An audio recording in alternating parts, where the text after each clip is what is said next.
จะตำลงเล่นหอมมากันคู่กูแต่เขาขันคู่เท่าแต่เก่าลังเล่นหอมขอให้มนมาเขาในคายบอนเพิ่นเตียงสาธุให้มาปิดห้องกังบังไว้ว่าสุญา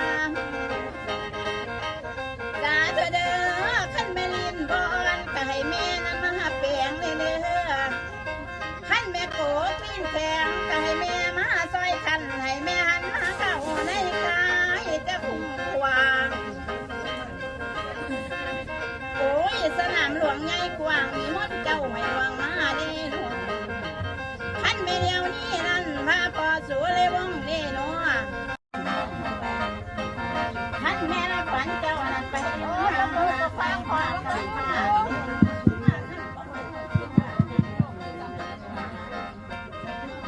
เรือว่าขวัญเจ้าอะไรไปหาในป่าบอนกันหงบ่ทองหงของทิ้งเจ้ายาไปยุ่งคนนี้แต่ป่าจะสั่งแล้วเรือว่าขวัญเจ้าอะไรไปอาบน้ำหรือว่าไหนไปเล่นน้องฉันได้ยินเสียงเอิ้นก็ให้เจ้าฟังผ่านขันได้ยินเสียงหานแต่เจ้า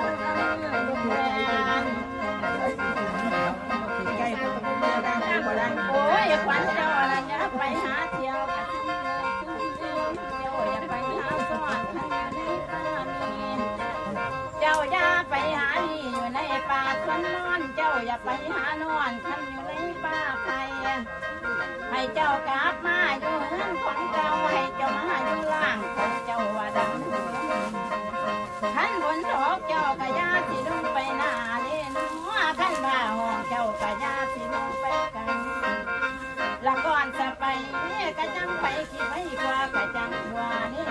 มาขึ้นจะได้มาเฮือนขันจะมา